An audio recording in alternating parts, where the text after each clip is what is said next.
وصلنا للفيديو الثالث في سلسلة ازاي ادوات الذكاء الاصطناعي وتحديدا شات جي بي تي يساعدنا في ادارة البيزنس على السوشيال ميديا. والفيديو ده هنتكلم فيه عن ازاي الاي اي يساعدنا في ادارة الحملات الاعلانية من ناحية التخطيط ليها والاستهداف بتاعها وكمان تحليل النتائج. يلا بينا نشوف التفاصيل.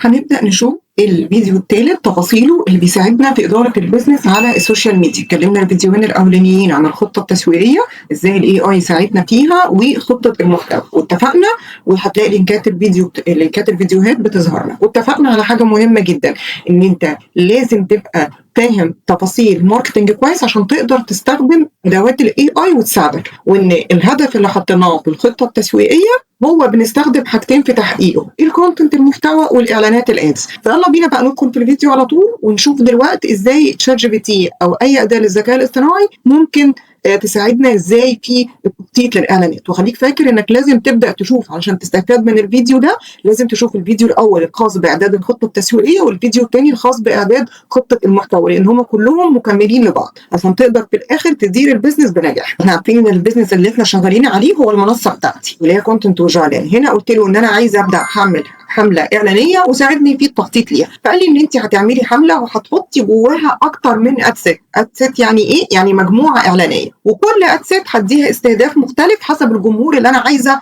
اوصل له. فهو بدا يساعدني اهو في الخطوات اللي هقوم بيها. فمثلا لو عايزه اسوق لكورس التسويق بالمحتوى، هبدا اعمل الحمله واكونها من 3 مجموعات اعلانيه. الادسيت الاولى بتستهدف المهتمين بالديجيتال ماركتنج في مصر، الادسيت الثانيه هستهدف الفريلانس، الادسيت الثالثه هستهدف اصحاب المشاريع الصغيره او السمول بزنس، عشان ابدا اشوف انهي استهداف منهم وانهي مجموعه اعلانيه بالاعلانات اللي فيها هيكون نتيجتها زي ما هو قايل لنا هنا بالتفصيل. بدا يقول لي ادي المجموعه الاولى والثانيه والثالثه، وزي ما قلت لكم ان الهدف من ده ان انا ابدا اشوف انهي جمهور هو اللي هيستجيب احسن، وبالتالي هقفل المجموعات الاعلانيه اللي هي ادائها مش احسن حاجه وجمهورها مش افضل حاجه، والميزانيه تروح للمجموعه الاعلانيه الافضل في النتائج. وبدا يقول لي تحبي ابني معاكي ده خطوه بخطوه، وهنبدا نكمل ونشوف مع بعض. يلا نشوف اول مجموعه اعلانيه اللي هي كانت مهتمه بالذكاء الاصطناعي موجودين في مصر. ايه بقى هبدا اتارجتهم ازاي، او ايه الاستهداف بتاعهم؟ البلد مصر. ممكن نختار مناطق معينه زي اكبر محافظتين هم القاهره والاسكندريه.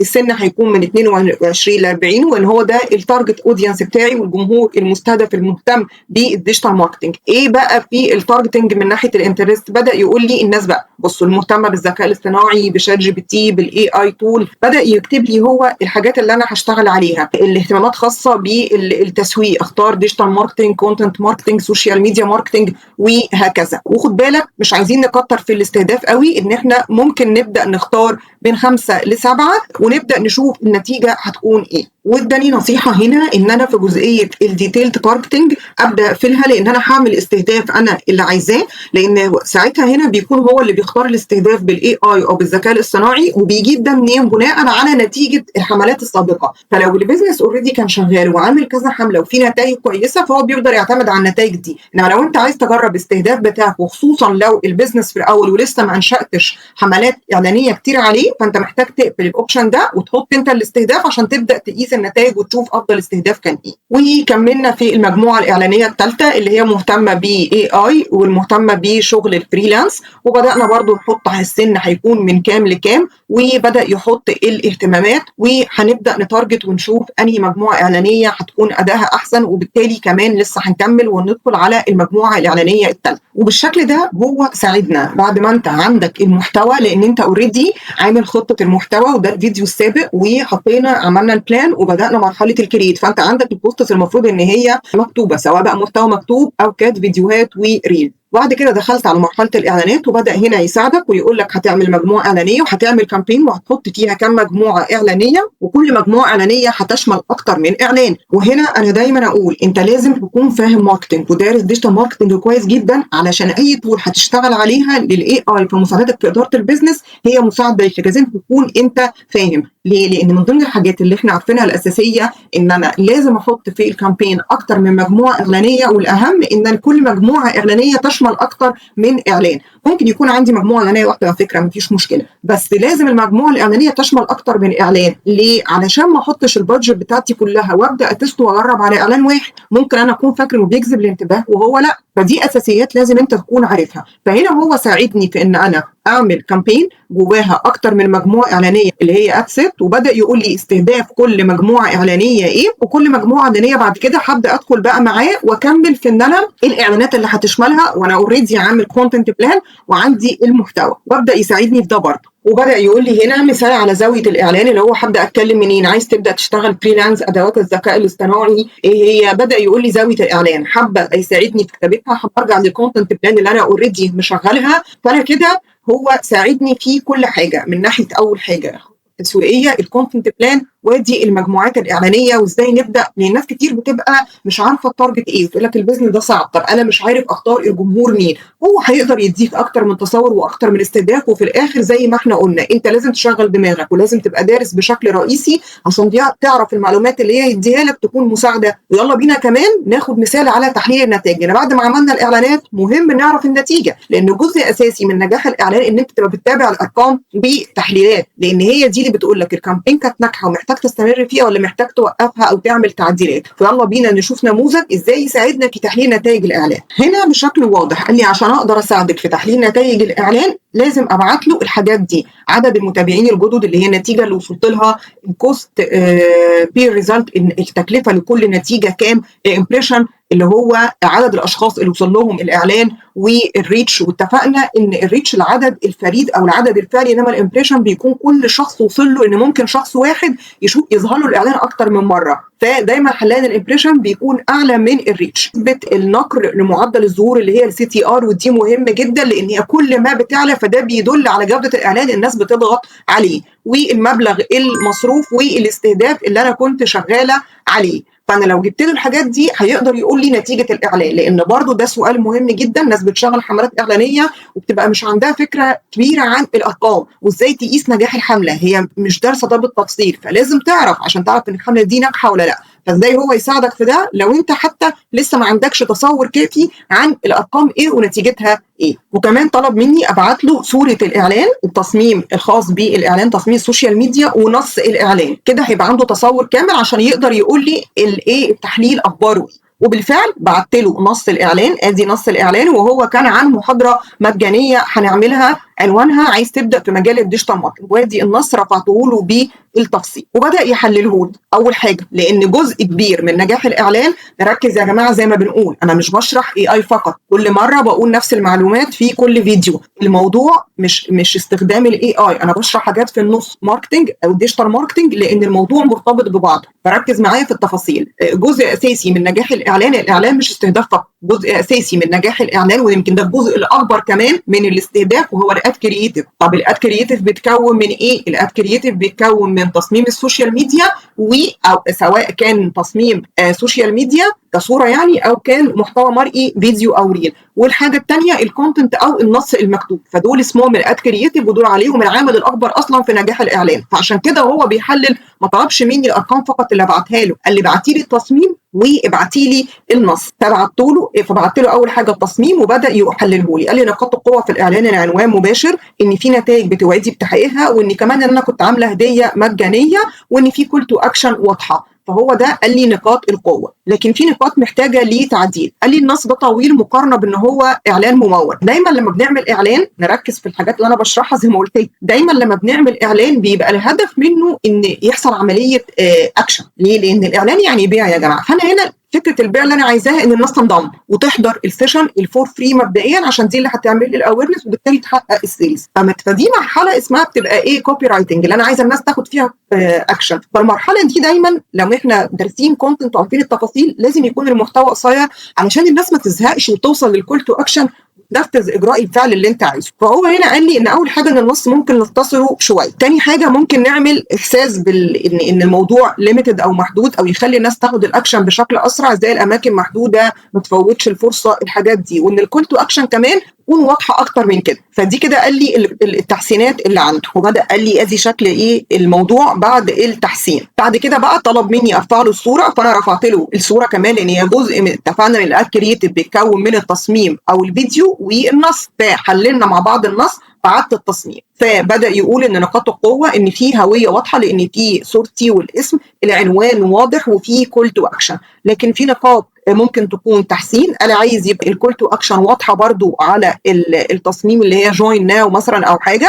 والعنوان ممكن نختصره برضو اكتر بحيث يكون بيجذب الانتباه بسرعه وانت بتقرا. فدي كده كانت التعديلات الخاصه بالتصميم. فالنتيجه النهائيه لتعديلات التصميم قال لي ان اخلي العنوان ابسط واخلي الكول تو اكشن باينه بشكل كبير على التصميم. بعد كده بقى دي النتائج اللي هو قال لي عليها الخاصه بالارقام اللي انا جبتها منين. انا دخلت على الاد مانجر والتحليلات وجبتها، فقلت له عدد المتابعين الجدد كان كام والتكلفه لكل نتيجه، لان انا كنت عامله الهدف من الاعلان ده زياده المتابعين اللي هي الفولورز. فقلت له دي الكوست الزياده الواحده برضه الواحد بكام، وده عدد الناس اللي وصل لهم بمعدل التكرار، لان اتفقنا الامبريشن ممكن يكون الشخص وصل له اكتر من مره، وده الريتش اللي هو عدد الوصول الفعلي، والسي تي ار اللي هي معدل النقر للظهور، والمبلغ المصروف. وقلت له نوع الاستهداف كنت مستهدفه السمول بيزنس والامهات وربات المنازل، لان ده كان الاستهداف اللي انا عايزاه. خلاص بدا يقول لي بقى ان العدد مقارنه بالميزانيه العدد اللي زاد، فدي تعتبر زياده كويسه جدا، وحتى التكلفه الكوست في ريزلت او التكلفه لكل متابع جديد تعتبر كويسه جدا، والوصول كمان كويس اللي هو الريتش والامبريشن معدل التكرار يعتبر كويس. لكن الفكره ان السي تي ار كان منخفض. اتفقنا ان السي تي ار كل ما السي تي ار علي الرقم بتاعه علي معناها ان معدل النقر للظهور بيزيد، الناس بتدوس على الاعلان، فدي مؤشر على نجاح. خلاص. وبالنسبه للميزانيه اللي اتصرفت لحد الان فده يعتبر استغلال كويس للميزانيه. وبعد كده بدا يقول لي على تعديل في الاستهداف، ان انا كنت ممكن اوسع نطاق الاستهداف شويه، لان المهتمين بمجال الديجيتال ماركتنج اكبر، ممكن الفريلانس المهتمين بدراسه التولز الخاصه بالكونتنت كرييتورز والحاجات دي، الاونلاين بيزنس اونر اللي بيشتغلوا بيزنس اونلاين مش سمول بيزنس فقط. فبدا يقول لي على شويه تعديلات في الاستهداف. وبالنسبه للملاحظات الخاصه بالسي تي ار دي هنتغلب عليها ازاي؟ ان ده مؤشر ان الضغط على الاعلان كان قليل، فده كان ممكن يقول لك بسببه ايه؟ ان النص كان طويل، وان الكول تو اكشن ما كانتش واضحه بشكل كافي على التصميم نفسه. خلاص. وان الاستهداف محتاج يتظبط. يبقى احنا عشان كده نرجع بقى نركز، عشان كده طلب مني ان انا ابعت له النص، لان عشان خاطر هو عايز يعرف هنا معدل النقر كان قليل ليه؟ قال لك ممكن يكون النص الطويل زي ما اتفقنا، الكول تو اكشن مش واضحه على التصميم بشكل كبير، وان الاستهداف كنا ممكن محتاجين نظبطه. يبقى هم دول اللي ممكن 3 عناصر اللي خلوا السي تي ار او معدل النقر قليل شويه. فالخلاصه ان الحمله تعتبر ناجحه مقابل التكلفه، والتحسين هيبقى مطلوب ايه التعديلات؟ ان احنا نعدل النص نخليه اقصر، ونخلي الكول تو اكشن واضحه على التصميم، وغير في الاستهداف، او نعمل اي بي تيستنج. ممكن كنا نشغل كذا مجموعه اعلانيه زي ما لسه قايلين، ونخلي كل مجموعه عليها استهدافها، ونشوف الاستهداف الافضل زي ما بنقول كده. قال لي هنا توصيات للاعلان القادم، راح حط لي زي ما انا لسه قايله لكم الاستهداف الخاص بالجمهور، والكول تو اكشن الخاصه بالنص والخاصه بالتصميم. يبقى هو كده ساعدني في تحليل الاعلان من كل حاجه، طلب مني الارقام وطلب مني النص وطلب مني الاد كرييتيف عشان نعرف كل مشكله سببها ايه. يعني السي تي ار هنا كان قليل ليه؟ قال لك الموضوع اكيد مش متوقف على الاستهداف فقط، اكيد النص كان ليه عامل والتصميم كمان، فكل حاجه ليها تعديل. وبكده احنا اتعلمنا ازاي اداه الاي اي تساعدنا في اداره الحملات الاعلانيه، بدءا من التخطيط ليها لما دخلنا في الجزء الاول من الفيديو واتكلمنا عن المجموعات الاعلانيه، وازاي نبدا نحط استهداف لكل مجموعه، وازاي كل مجموعه تشمل اكتر من اعلان، لان احنا اوريدي المفروض عندنا الكونتنت بلان والاعلانات اللي هتشتغل عليها كبلار محتوى. وبعد كده ازاي كمان نبعت له نتائج الاعلانات عشان نبدا نشوف الاعلانات دي محتاجه تعديل، محتاجين نوقفها، محتاجين نغير حاجه في التارجتنج او التعديلات اللي ممكن نعملها. فكده الاي اي ساعدنا في الخطه التسويقيه، في الكونتنت بلان او خطه المحتوى، وفي اداره وانشاء الحملات الاعلانيه المدفوعه. وبكده نكون عملنا سلسلة كاملة بنتعلم فيها ازاي الذكاء الاصطناعي يساعدنا في إدارة البيزنس على السوشيال ميديا. السلسلة مكونة عندك بدءا من الأول خالص ازاي تعد خطة تسويقية، بعد كده خطة المحتوى، وأخيرا إنشاء وإدارة الحملات الإعلانية ومتابعة وتحسين النتائج. لأن أول حاجة لازم تتعلمها إنك تعد خطة تسويقية، وبعد ما بتعمل الخطة التسويقية بتستخدم الكونتنت والاد في تحقيق الهدف اللي انت اشتغلت عليه في الماركتنج بلان بتاعتك. فشوفنا ازاي الذكاء الاصطناعي ممكن يساعدنا، ولكن نبهت واكدت على حاجه مهمه جدا، ودي اللي كنت بشتغل عليها في الفيديوهات، ان انت لازم تبقى دارس وفاهم ماركتنج، لان ما تقدرش تعتمد على الاي اي لوحده. يعني لازم تعرف تديله بريف، لازم تعرف تعدل وتشوف النتائج، لازم تبقى فاهم ماركتنج بلان اصلا بتشمل ايه، وفاهم الجمهور بتاعك، فاهم تفاصيل كتيره جدا عشان الاي اي يساعدك. لكن لو انت داخل تعمل ده بدون اي فهم لاساسيات الماركتنج والديجيتال ماركتنج، فالنتيجه مش هتكون تمام خالص. فلازم تبقى انت فاهم الاول وتخلي الذكاء الاصطناعي يساعدك في ده. فالسلسله موجوده من 3 فيديوهات: الخطه التسويقيه وخطه المحتوى والاعلانات المموله، تقدر تشوفها. واتمنى تكون فادتكم، لاني كنت بشرح فيها حاجات في الماركتنج نفسه عشان نستفاد، وازاي الاي اي يسهل علينا ويساعدنا. فاكتبوا لي كده فادتكم بايه، ومحتاجين نتكلم عن ايه تاني في سلسله ازاي الذكاء الاصطناعي يساعدنا في اداره البيزنس على السوشيال ميديا، عشان نضيفها وننزلها في السلسله.